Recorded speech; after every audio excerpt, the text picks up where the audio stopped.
I think it's better to show you just the right hand first before showing you hands together.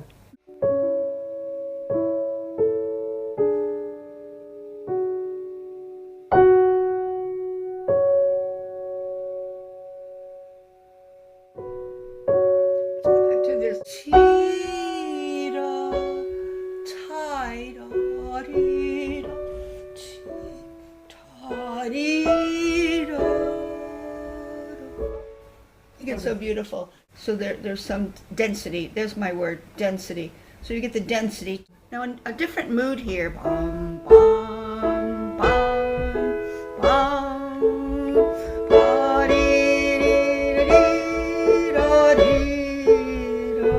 ta-da. It's bigger. It's much bigger, isn't it? Keep your tone. Remember we talked about that? Do the ritardando all through this measure, all through it. I'm done. A, B, C sharp, D, dip, go forward and destiny. Answer, I'm done.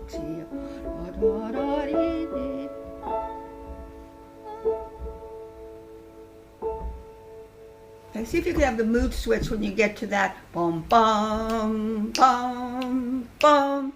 That's coming back to theme 1, right? Because this was a little interlude between the theme 1 that we have on the first page, right? And it keeps coming back to the theme. This time the theme is draped in climax, right?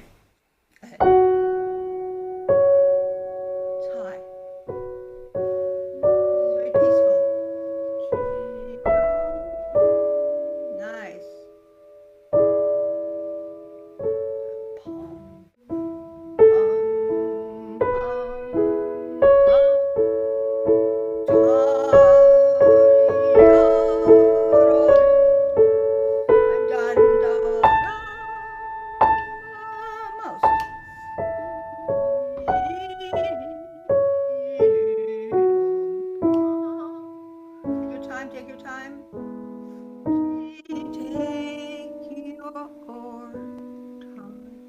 Let's practice that. Can we practice this measure T? Watch. T, 1, 2, 3, 4,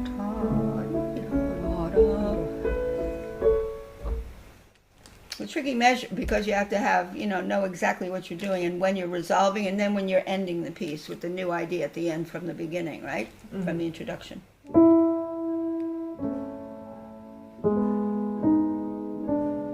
Nice.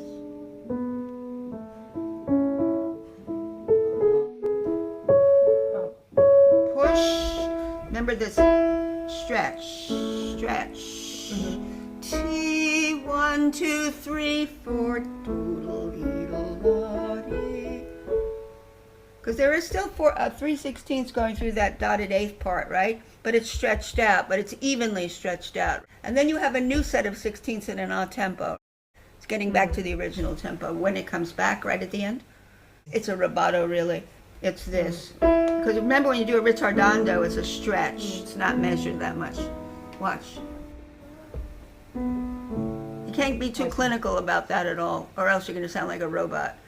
So when you get to this music, it says ritardando, you have to have a sense of stretching out the measure in a very pleasing way that is not completely distorting a kind of feeling of a pulse, but the pulse has been stretched out evenly, I would say. So that's what I mean. I'm just feeling.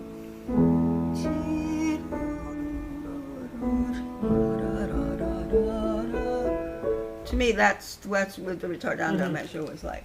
And I'm not going to get a metronome and play it because it'll ruin it. Try it again. You have to feel it. But it can't be so that when you get to the dotted 8/16 that something goes completely awry. So you have to have kind of steady 16ths going through it, but they're stretched and steady, if that makes sense. So now the 16ths are different because it's our tempo after that. It's not the same 16ths anymore. Then let me start from the high note A. Make them go more like roll them around instead of we hearing da da da. The singer would go roll around. And know what I mean? Like looping around a lot, lots of curves there. There you go.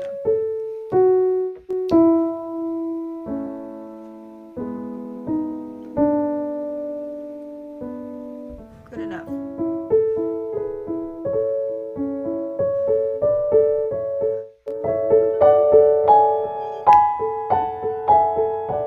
Try again, try again.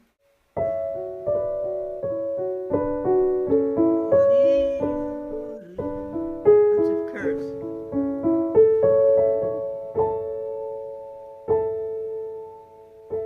That was much better. Actually, that was good. When you got to that A16, it made a lot of sense what you did there. Return of the beginning was pretty good. It was pretty good, very good. Okay, now what about your left hand through this section that you started back with measure at 19? How about the left hand? Let's hear your left hand playing this bass. Listen to that bass line on the bottom line. Come tones.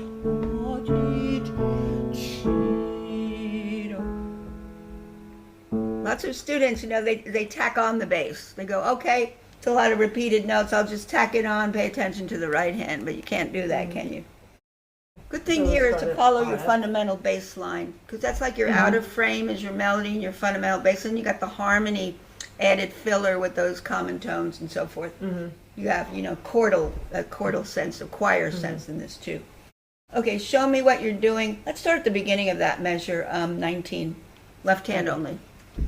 Okay. Or what you could do the fundamental bass, but you might as well add the common tones. Add the common tones. Yeah, I'll just add 8. Yeah.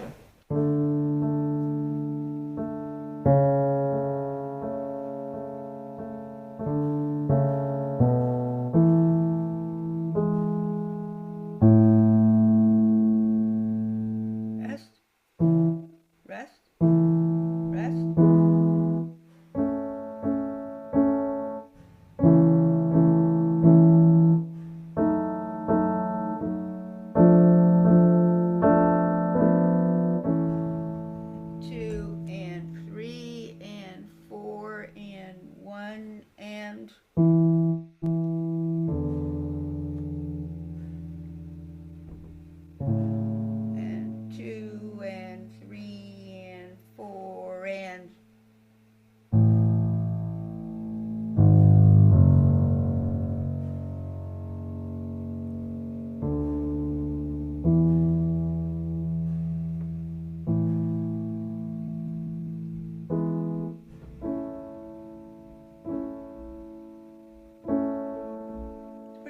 It's pretty good. On those big chords, of course, you're going to need more tone when you get to that crescendo with all the top heavy and bottom heavy chords. You're going to need more. You're not going to overshadow what's the melody. However, when you push into them, you'll use a little more arm weight. When you put it together, you'll be able to gauge the voicing better, right? When you put it together, such as let's say you get here.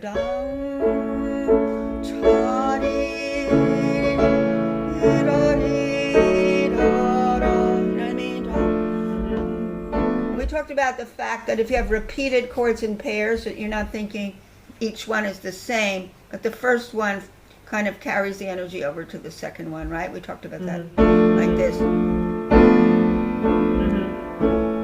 Otherwise it gets very notey and very vertical. Okay, very good. I think you did a good job. Now let's put everything together from, let's start where you did before, where you did this.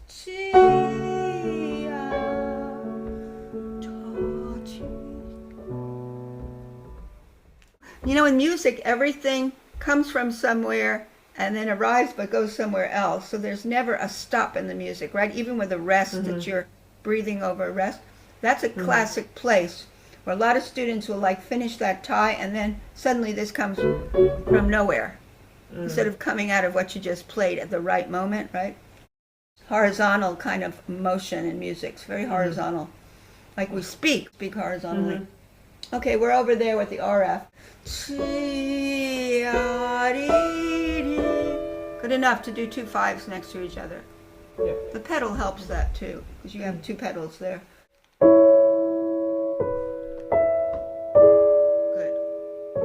Good. Now go back to the left hand for a minute under that.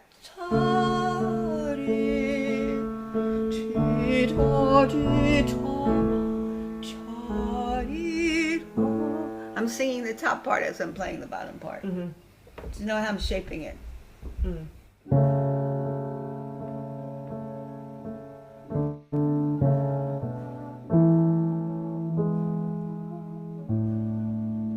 Yeah, that's a good thing to do if you're doing your left hand there to sing your right hand. It helps you shape them, in a sense, how they'll combine with each other. Very good.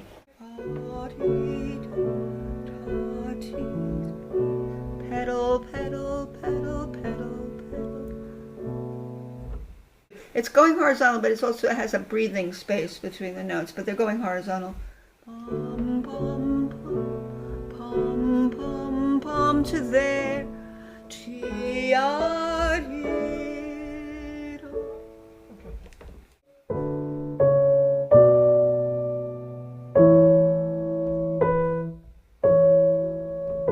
I think a little bit too extreme motions, too much motion on the staccato notes, and they're not really staccato, detached notes. Stay closer and think horizontal like I'm doing. Watch. Look what I'm doing. Instead of, you can't do that. If you start doing each one like that, they're going to go vertical on you. Okay. So keep one level, but detach them, but think across like I'm doing. So I'm doing very direct. Economize. Okay. It's as if you did it legato. Watch. Look what I'm doing. I'm doing this on purpose. Now I'm just snipping. Just snip the ends of your fingers and make believe they're playing legato, but slight detachments, but they're going across. Okay. This is falling down from fall down and bring out, and then appoggiatura, you could say suspension. Call that a suspension, resolution. These two dominants next to each other. One's a dominant, and one's a dominant 7 against a tonic. That's a dissonance. That's why it's suspension, right? Fall into A major. Tonic. Yeah. There's two dominants next to each other. The second dominant is more poignant because it has a suspended note that doesn't fit into the dominant until you resolve it, right? Right. You want to open up the sound there, yeah, or else be very flat.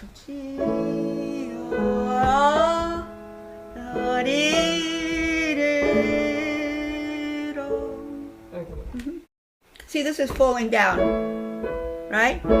Has to fall down. Open up, and even lean less.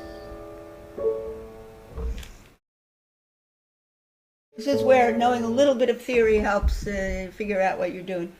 Even though most people, very musical people like yourself and others, know when something isn't right and there's an accent coming out, they go, wait a minute, that doesn't feel right. So harmonically, it sometimes tells you what's right. 2, 3, 5, 4, 1, 3, 5, 5, 2, 1, 4, 2. Yes. Let's just check that out. In the left hand, you're doing, when you get to the detached notes, 3, 4, 5, 1, 4, 2 on top, and then 5. And then 5. Yeah. Okay, just checking.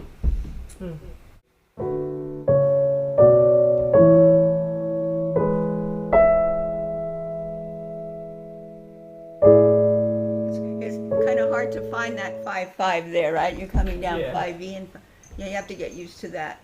But it's getting better. I like the way you're doing the detached notes now. They're not like stuck on an up-down kind of stagnation. They're moving horizontally. So that kind of spot practice is important, isn't it? Like you could spend like 20 minutes just on those measures there. Okay, now let's go back again to the, this is the climax, starting at the bottom of the hill, but still already the accents are there. Bum, bum, bum. I would already get bigger. Make sure you're done. Now, not done, but new breath. Sometimes there's just a new breath, and if you don't have a new breath, you get that, right? Instead of one kind of falling down, and then one rolling up to finish the phrase, right? So you have repeated notes, you have to have different roll for each. Okay, show me that big section. Show me the right hand first again. The right hand when you do bum, ba, dee, push, push. Okay.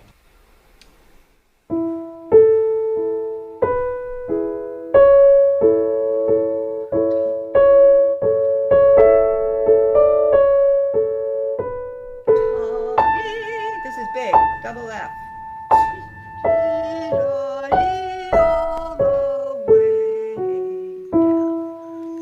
Under voice. Of course, that ritardando will be, you can really stretch. Watch, watch.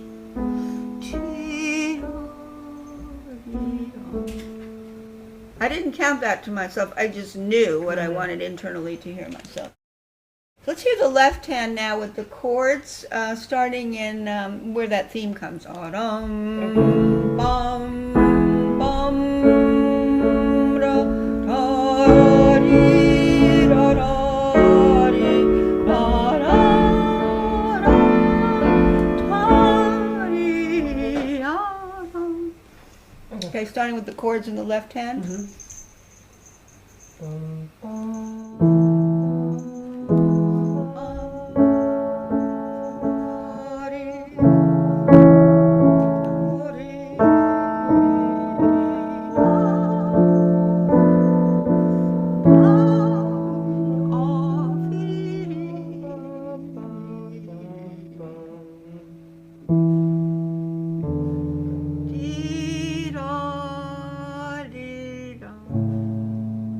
Right, of course. Okay, now two hands, same place. I'd be careful of this.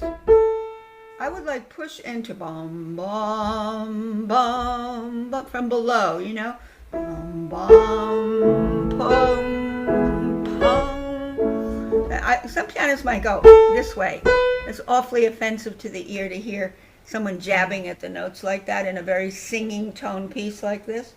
So you want to push into these, but with accents. See what I'm doing? This reminds me of what I was doing. Remember? Da, da, da. Reminds me of that, which is the same thing as accents, and it's big, but you don't go this way. You go that way.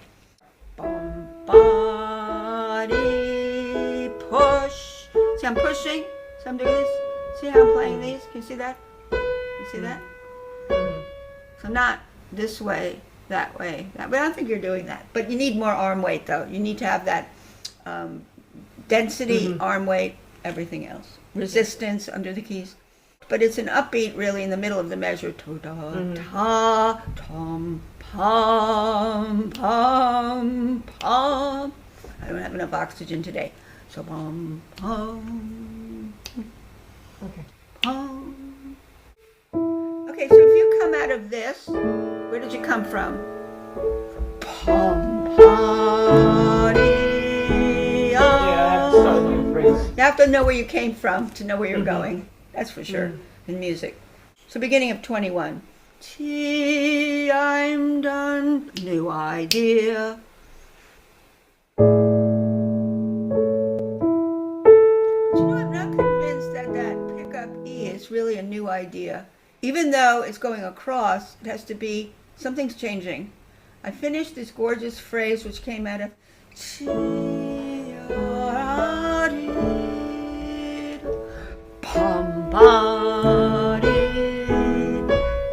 you could tell that I have a new idea. But it came out of something before, but it's something new. And it's new breath, new idea. So you have to kind of convey, and especially this upbeat can sort of be caught in the middle. Like, what do I do with the E? Does it belong to what came before? No, it isn't. Does it belong to what's coming after? Yes, but it can't be like kind of an orphan somewhere in the middle of nowhere. So it's hard to explain that. I think going back here might also help.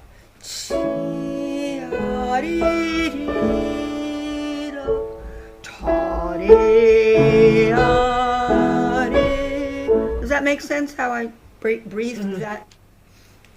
Exactly.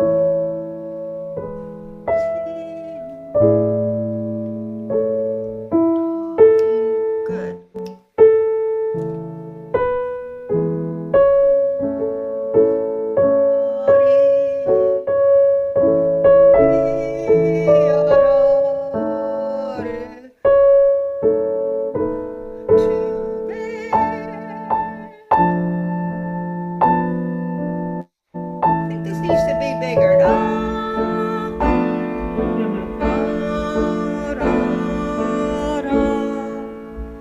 Not this. Not that, but da, da, da.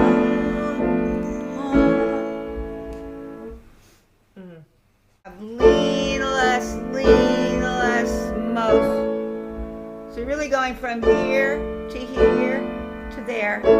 Those are the big chords. They have to move that way, even though there's a repetition in between each one. Da, dee, da. I'm doubling the hands purposely, show you the big sound you want. Because you got to support those skinny little notes on top that are double left. You need support for the big sound.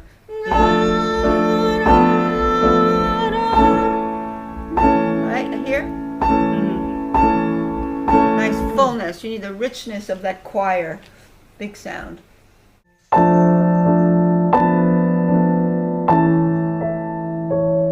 you could easily fall into.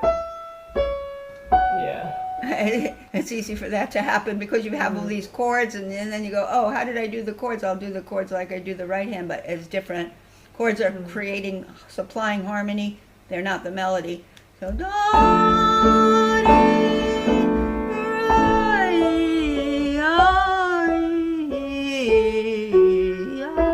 remember space.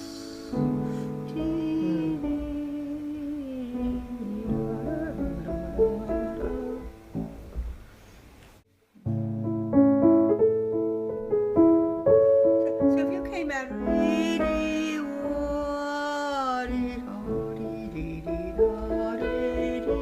still back tempo.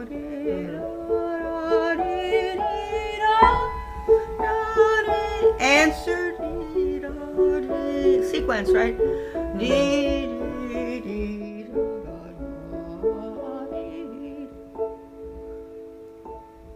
Like in the clouds. In this particular tempo of the back tempo that we're doing, what it would be in odd tempo, even in back tempo. Because this piece really goes quicker. Careful, bury the thumbs, the common tones. This helps, like when I'm doing rotation.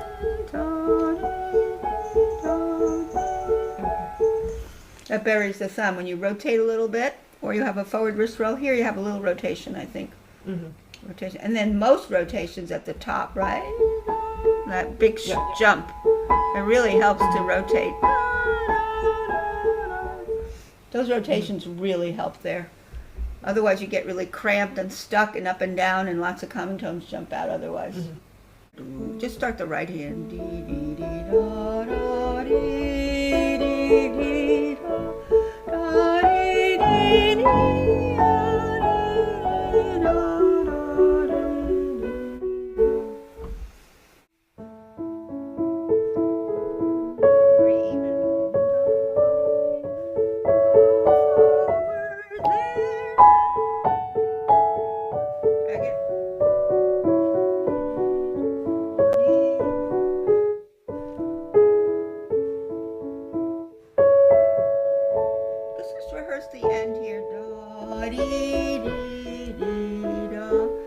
To shape that nice. That's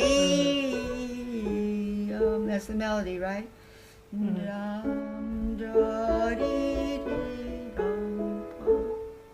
think that's so pretty. 5, 2, 5, 1, 2. See how evenly you can do it.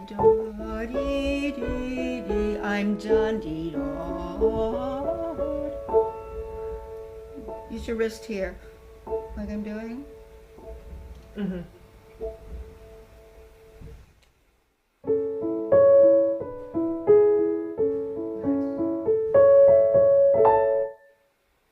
It's so easy to get that little bubble there, right? It's hard. So you do a 1, 2, 4, 2 for the. You know what I do? I go. See, I get a little below. After I do this, I come from below. See what I'm doing? Come from below and push in, and then I'm already there. Little tricks of the trade, a little bit of change of the angle of the hand there. Instead of, if you're up here, you're probably not going to find those notes, and you'll probably play something like that. So you have to nice clean ending, a clean chord. You know, a fifth and a fourth, right? A fifth and a fourth. So that's why I come a little under it when I do, come under it. So look where I am. I'm a little under it. Push forward and then stay pretty much there.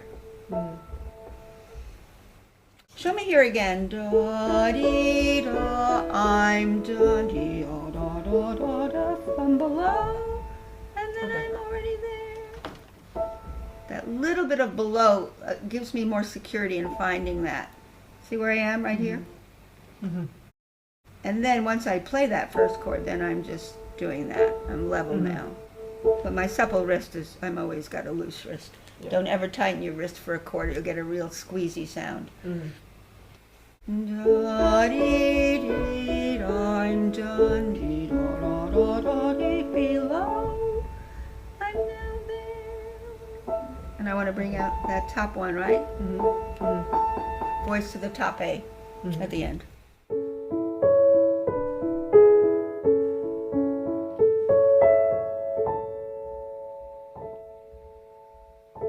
Pretty good. I think the other thing is always when you play something like that you space the notes well. Spacing, that's another big deal in piano playing, is spacing, because sometimes the 16ths underneath are getting a little fast, and that definitely affects the eighth notes above, which is the meat of the matter, is the melody, correct?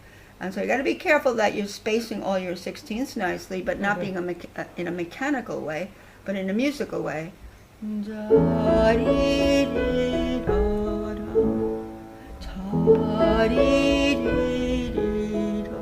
If that makes sense.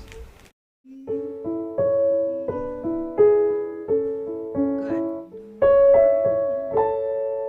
Fade away. Fade away. Beautiful. Oh yeah, let's go back to measure 9, where you have your theme here. It's pretty big here, right? I'm done now. Answer. These are beautiful places too. Let's go back to 9, where you come in with the theme. Haven't practiced the first page much this week, so I need to find where notes are. But yeah, I remember. This is pretty big already. It's already got the forte, but you know the upbeats are never louder than the downbeat. That downbeat is already this in the middle of the measure, of course. Da, da, da, da, right? Da, dee, I already got you doing a crescendo there. Da, dee, da, dee, I'm done. Da, dee. Answer, right?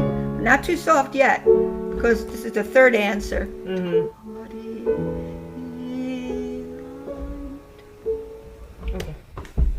In other words, you can't be too soft, because each time you got to get softer. You got to have something left. Yeah.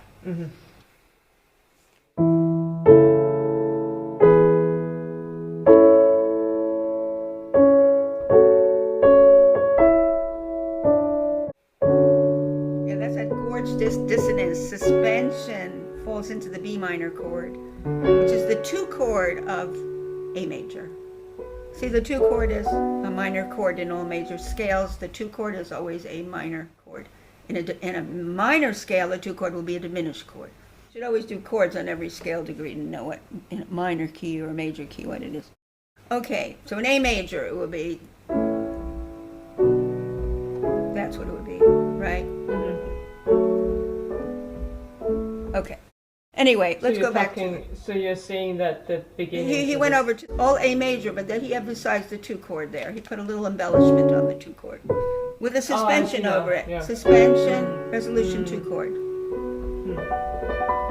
And 2 chords like to go to 5 chords. They like to go to 5 chord, 1 chord. There's substitution for subdominant. The subdominant and 2 chords share 2 of the same notes. Okay, we're back to bum ba dee dum.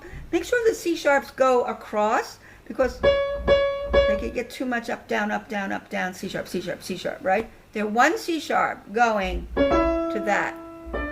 It's 1 C sharp in your mind going to that, if that makes sense. Okay, yeah. See, I dipped that second one. Yeah.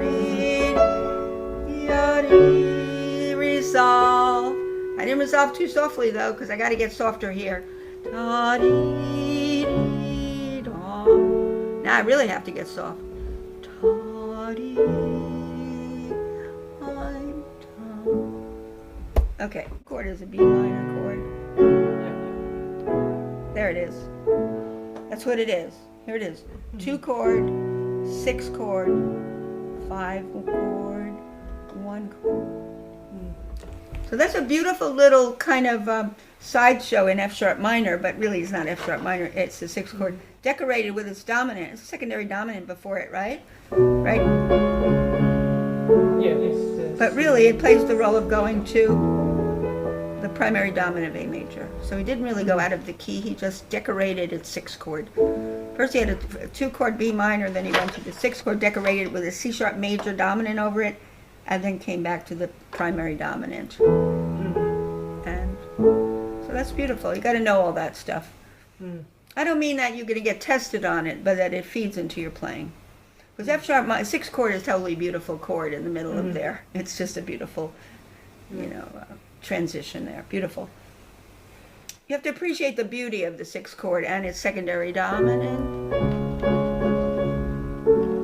It doesn't stay for long because it is subservient to the primary dominant, which is a little suspension into it. Right? This doesn't belong to A, does it? It goes into the G sharp quickly. Yeah, all that's important. But I want you to appreciate the beauty of the progression of the going from the secondary dominant to the 6 chord is very beautiful. 6 chords in the middle of anything are quite always beautiful. They're like unexpected moments. So next time we're going to focus, but we need to make sure you do the first page. Don't ignore the first page. The thing is, if you're going to do spot practicing, you do the spot practicing, but then you always go back and you gather everything together. Because if you don't, then something's going to start lagging behind. And you want to always, it's only 2 pages, so you want to pull the threads together after you do spot practicing.